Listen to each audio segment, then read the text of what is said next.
అజ్ఞానతిమిరాంధస్య లోకస్య తు విచేష్టతః జ్ఞానాంజనశలాకాభిః నేత్రోన్మీలనకారకం.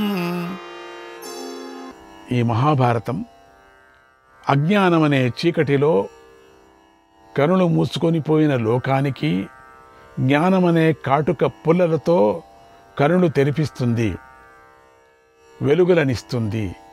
ఈ మహాభారతమనే సూర్యుడి చేత లోకాల చీకట్లు పటాపంచలయ్యాయి.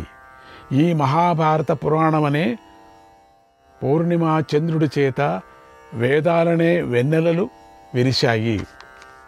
మానవుల మనస్సులోనే కలువలకు ప్రకాశం కలిగింది, వికాసము కలిగింది. ఎంత అద్భుతంగా ఉందండి ఇది.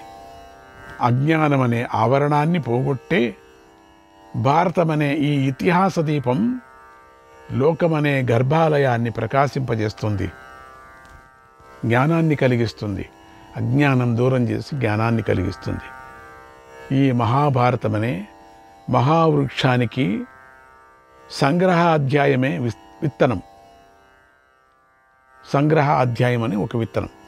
పౌలోమ ఆస్తిక పర్వాలు మూలము.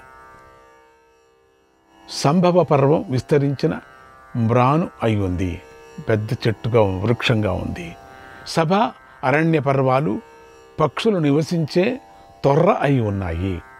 అరణ్య పర్వం అందమైన రూపం అయి ఉంది.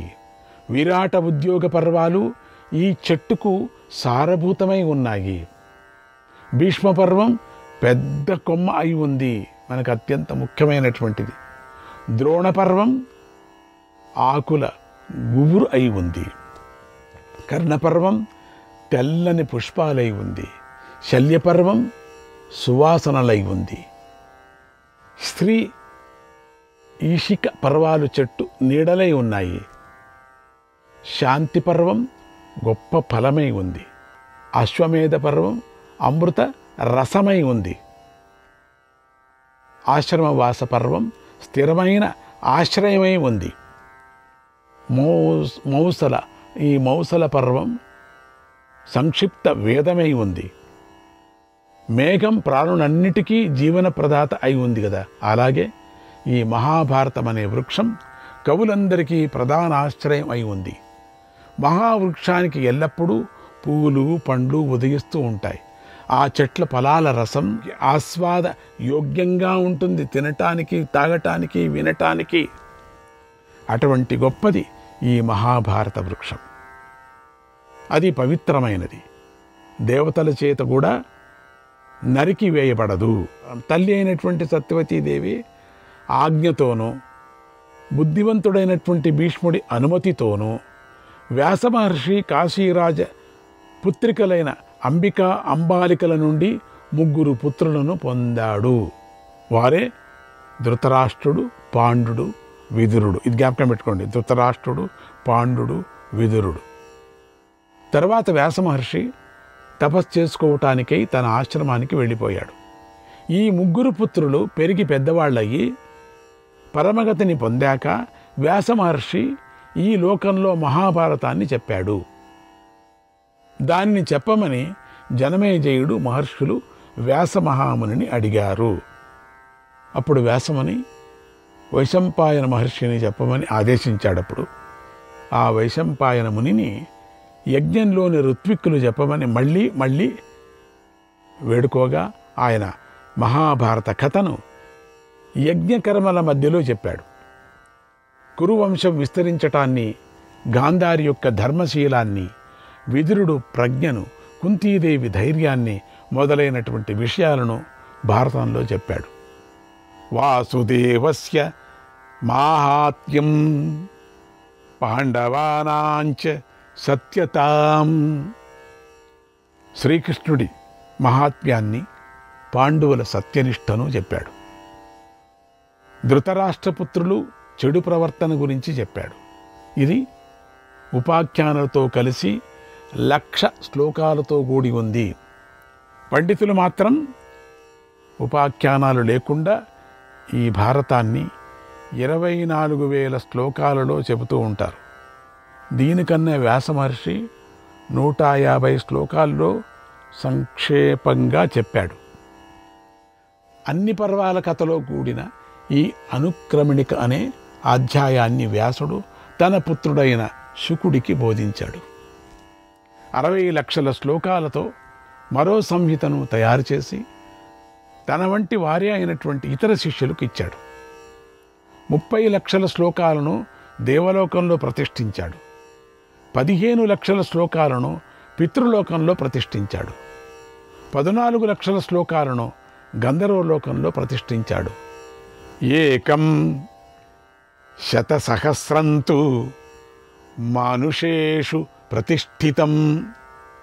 1,00,000 శ్లోకాలను మనుష్యలోకంలో ప్రతిష్ఠించాడు.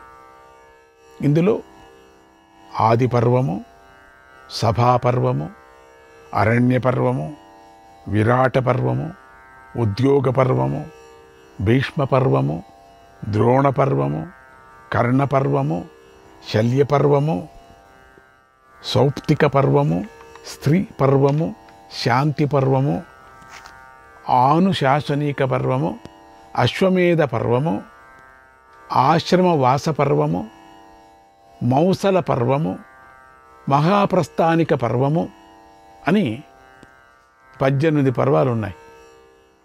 అంటే మహాప్రస్థానిక పర్వము, స్వర్గారోహణ పర్వము కూడా, దాన్ని కూడా చేర్చుకొని 18 పర్వాలు ఉన్నాయి.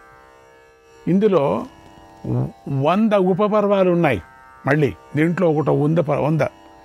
ఈ మహాభారతాన్ని నారద మహర్షి దేవలోకంలో వినిపించాడు. అసితుడనే దేవల మహర్షి పితృలోకంలో వినిపించాడు. శుక మహర్షి గంధర్వ యక్ష రాక్షసులకు వినిపించాడు. వ్యాస మహర్షి శిష్యుడు ధర్మాత్ముడైనటువంటి వైశంపాయన మహర్షి ఈ మనుష్యలోకంలో చెప్పాడు. 1,00,000 శ్లోకాలతో చెప్పబడిన ఆ కథను విని నేను అంటే సూతుడు మీ వద్దకు వచ్చాను. అంటే ప్రారంభం కథ జ్ఞాపకం చేసుకోండి, దానిని మీకు చెబుతాను. దుర్యోధనుడు క్రోధము అసూయలతో కలిసిన ఒక మహావృక్షం వంటివాడు. దానికి కర్ణుడు మ్రాను అయి ఉన్నాడు. శకుని కొమ్మలై ఉన్నాడు. దుశ్శాసనుడు పూలు పండ్లు అయి ఉన్నాడు. బుద్ధి లేని ధృతరాష్ట్రుడు మూలం తల్లివేరులాగా మూలమై ఉన్నాడు. అటు ధర్మరాజు ధర్మమయమైనటువంటి మహావృక్షమై ఉన్నాడు. దానికి అర్జునుడు స్కంధమై ఉన్నాడు. భీముడు కొమ్మలై ఉన్నాడు. నకుల సహదేవులు పూలు పండ్లై ఉన్నాయి. ఎంత అద్భుతం దానికి దేనికి పోలిస్తే. మూలం కృష్ణో బ్రహ్మాచ బ్రాహ్మణాశ్చ. ఆ ధర్మ వృక్షానికి మూలం కృష్ణుడు, వేదాలు, బ్రాహ్మణులై ఉన్నారు. పాండురాజు తన బుద్ధితోనూ పరాక్రమంతోనూ చాలా దేశాలను జయించాడు. వేట మీద ఆసక్తితో అడవుల్లో మునులతో కలిసి జీవించేవాడు. ఒకనాడు భార్యతో కలిసి ఆనందాన్ని అనుభవిస్తున్నటువంటి మృగాన్ని చంపి ఆ పాండురాజు పెద్ద కష్టాన్ని తెచ్చుకున్నాడు. అయినా పాండవులకు పుట్టటం దగ్గర నుంచి ఆచార విధులన్నీ కూడా పద్ధతిగానే జరిపించాడు. ధర్మరహస్యం గురించి తల్లుల అనుగ్రహం ఉండటం చేత యమ, వాయు, ఇంద్రులు, అశ్వినీ దేవతల అనుగ్రహం ఉండటం చేత ఆచార విధులన్నీ దోషం లేకుండా జరిపాడు. కుంతీదేవి భర్త కోరిన ప్రకారం ధర్మరహస్యాలు తెలుసుకొని ధర్మ, వాయు, ఇంద్రులను ఆహ్వానించింది. ధర్మ, వాయు, ఇంద్రుడు. అలాగే కుంతి ఇచ్చినటువంటి మంత్రాలతో మాధురి అశ్వినీ దేవతలను ఆహ్వానించింది. ఆ దేవతల వలన పాండవులు జన్మించారు. వారిని తల్లులు రక్షించారు. వారిని మునులు తమ ఆశ్రమంలో పెంచారు. పాండురాజు మరణించిన తర్వాత వారిని తీసుకొని వచ్చి మునులు కౌరవులకు అప్పగించారు. అప్పుడు పాండవులు జటలు ధరించి ఎంతో అందంగా ఉన్నారు. మునులు కౌరవులతో, ఈ పాండవులు మీకు పుత్రులు వంటివారు, సోదరుల వంటివారు, శిష్యుల వంటివారు, స్నేహితులు వంటి వారని చెప్పి అంతర్ధానమైపోయారు. వారిని చూసి కౌరవులు పౌరులు ఎంతో సంతోషించారు. కొందరు మాత్రం వీరు పాండుపుత్రులు కాదు అన్నారు. మరికొందరు వీరు పాండుపుత్రులే అన్నారు. ఇంకొందరు పాండురాజు ఎప్పుడో స్వర్గానికి వెళ్ళాడు, ఇక ఆయనకు పుత్రులేలా కలిగారు అన్నారు. అలాంటి సందిగ్ధ సమయంలో అదృశ్యవాణి ఇలా మారుమ్రోగింది. స్వాగతం సర్వథాదిష్ట్య పాండోః పశ్యామ సంతతిం ఉచ్యతాం స్వాగతమితి వాచో శ్రూయంత సర్వశః. అదృష్టం కొద్దీ పాండురాజు కుమారులను చూస్తున్నాం.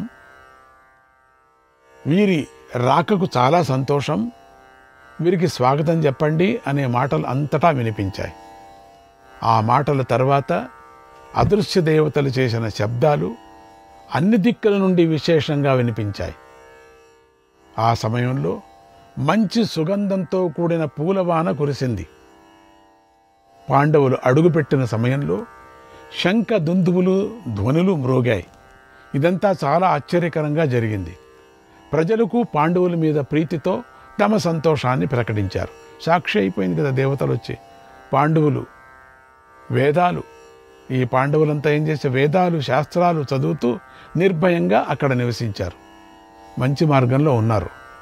ప్రజలందరూ ధర్మరాజు శుచిత్వాన్ని సంతోషించేవారు. భీముడి ధైర్యానికి, అర్జునుడు పరాక్రమానికి, నకుల సహదేవులు గురు శుశ్రూషకు, సహనానికి, వినయానికి ఎంతో ఆనందించేవారు. ఈ శుశ్రూష అంత బాగా చేసేవారు కూడా.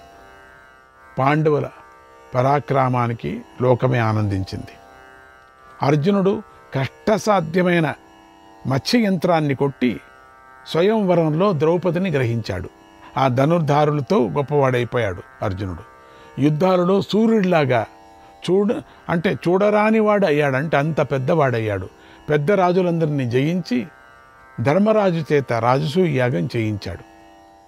ధర్మరాజు శ్రీకృష్ణుని రాజనీతిలోనూ భీమార్జునుల బలపరాక్రమంతోనూ జరాసంధుణ్ణి జయించాడు. గర్వించిన శిశుపాలుడిని వధింపజేసి రాజసూయ యాగాన్ని పూర్తి చేశాడు. ఆ యాగంలో అందరికీ భూరి దక్షిణలు ఇచ్చి సంతోషింపజేశాడు. యాగంలో ఎంతోమంది రాజులు కానుకలు తెచ్చారు. వాటిని దుర్యోధనుడు స్వీకరించేవాడు. ఆ సంపదను చూసి దుర్యోధనుడికి కన్ను కుట్టింది, ఈర్ష్య కలిగింది. దానితో అతడికి పాండవులపై అసహనము, కోపము కలిగాయి. మయుడు నిర్మించిన విమానం లాంటి మయసభను చూసి దుర్యోధనుడు ఎంతో పరితపించిపోయాడు. తొందరపాటుతనంతో ఆ సభలో కాలు జారి క్రిందపడి నవ్వులాటకు గురి అయ్యాడు. అప్పుడే కృష్ణుడి ఎదురుగా భీముడు ఎవరో ఇతరుణ్ణి ఆక్షేపించినట్లుగా దుర్యోధనుణ్ణి పరిహరించాడు. ఈ పరిహరించడం అది అక్కడి నుంచి వచ్చింది. దుర్యోధనుడు ఆ అవమానాన్ని భరించలేకపోయాడు. వివిధ భోగాలు అనుభవిస్తున్న, రత్నాభరణాలను ధరిస్తూ ఉన్న ఆ పాలిపోయాడంటే కృషించిపోతూ తన బాధను ధృతరాష్ట్రుడికి చెప్పాడు. నేను భరించలేకపోతున్నా, నవ్వారు అని చెప్పేసి. ధృతరాష్ట్రుడు పుత్ర వ్యామోహంతో ద్యూతానికి అనుమతి ఇచ్చాడు. అందుకు వాసుదేవుడికి చాలా కోపం వచ్చింది. ధృతరాష్ట్రుడి మనస్సుకు కూడా సంతోషం కలగలేదు. గొడవ వలన పట్టించుకోలేదు. ద్యూతం దగ్గర నుండి జరిగిన ఘోర కృత్యాలన్నిటినీ ఉపేక్షించాడు. దానివల్ల యుద్ధం సంభవించింది. కౌరవ పాండవులిద్దరూ విదురుడిని, భీష్ముడిని, కృప ద్రోణులను కాదని యుద్ధం చేస్తున్నారు. యుద్ధంలో పాండవులు జయిస్తున్నారు అనే అప్రియమైనటువంటి వార్తను ధృతరాష్ట్రుడు విన్నాడు. కర్ణ, శకుని, దుర్యోధనుల అభిప్రాయాన్ని గ్రహించి చాలా ఆలోచించి సంజయుడితో ఇలా అన్నాడు. సంజయ, నేను చెప్పేదంతా పూర్తిగా విను. నన్ను తప్పు పట్టకు, నా మీద కోపగించకు. నువ్వు పండితుడు, బుద్ధివంతుడు, మేధావివి, పండితుల చేత గౌరవించదగినవాడు. నా మాట విను. నాకు యుద్ధం అంటే ఇష్టం లేదు. కులక్షయంతో నాకు సంతోషం కలగదు. నా కొడుకుల మీద పాండవుల మీద నాకు భేదభావం లేదు. కానీ పెద్దవాడినైన నా మీద పుత్రులు కోపించి దోషాన్ని ఆరోపిస్తున్నారు, నన్ను నిందిస్తున్నారు. నేనేమో కళ్ళు లేనివాడను, దీనుడను. పుత్ర వ్యామోహంలో కొంత అన్యాయాన్ని సహిస్తూ వచ్చాను. దుర్యోధనుడు మందబుద్ధి గలవాడు, అజ్ఞానంతో తాను మునిగిపోతున్నాడు. పెద్దవాడు, వాడితో నేను మునిగిపోతున్నానంటే నేను కూడా మునిగిపోతున్నా, వాడితో పాటు నేను మునిగిపోతున్నా. రాజసూయ యాగంలో ధర్మరాజు సంపదను చూసి, మయసభను చూసి దుర్యోధనుడు సహించలేకపోయాడు. అవమానం పాలై నవ్వుల పాలు అయ్యాడు. అప్పటినుంచి కొతకొతలాడిపోతూ పాండవులను వంచాలని చూశాడు. యుద్ధంలో పాండవులను జయించలేక శకునితో కలిసి కపటద్యూతం ఆడాలని ఆలోచించాడు. ఆ విషయాలు నాకిప్పుడు ఎలా తెలిసాయో నేను నీకు చెబుతాను, విను. నాకెట్లా తెలిసాయో విను. నా ఈ మాటలు విని నువ్వు నన్ను ప్రజ్ఞ అనే కనులు కలవాడిగానే గ్రహిస్తావు. నాకు ప్రజ్ఞ అనేటువంటి కనులున్నాయి, పైకి కన్నులు కనపడకపోయినా కూడా. ఈ సందర్భంలో వ్యాస మహర్షి ధృతరాష్ట్రుడి నోటి నుంచే కథనంతా సూక్ష్మంగా చెప్పించాడు. ధృతరాష్ట్రుడు పుత్ర వ్యామోహంతో పెద్ద దుఃఖాన్ని తెచ్చిపెట్టుకున్నాడు. అపకీర్తిని మూటగట్టుకున్నాడు. పైగా అన్నీ గమనించాడు. అందరి నుండి అన్ని బుద్ధులు విన్నాడు. కానీ ఏమీ చేయలేకపోయాడు. ఇది మనకు ఇప్పుడు ధృతరాష్ట్రుడు స్వయంగా సంజయుడితో చెబుతున్న ఈ సందర్భంలో తెలుస్తుంది మనకు. సంజయ, అర్జునుడు మత్స్యయంత్రాన్ని కూల్చి రాజులు చూస్తూ ఉండగానే ద్రౌపదిని గెలుచుకున్నప్పుడు, సుభద్రను ఇంద్రప్రస్థానికి తీసుకొని వెళ్ళినప్పుడే నాకు విజయం మీద ఆశపోయింది. ఖాండవనంలో ఇంద్రుణ్ణి ఎదిరించి అర్జునుడు వనాన్ని అగ్నికి ఆహుతి చేసినప్పుడు లక్క ఇంటి నుండి పాండవులు కుంతితో కలిసి తప్పించుకున్నప్పుడు, ఆ సమయంలో విదురుడు వారికి సహాయం చేశాడని విన్నప్పుడే నాకు విజయం మీద ఆశపోయింది.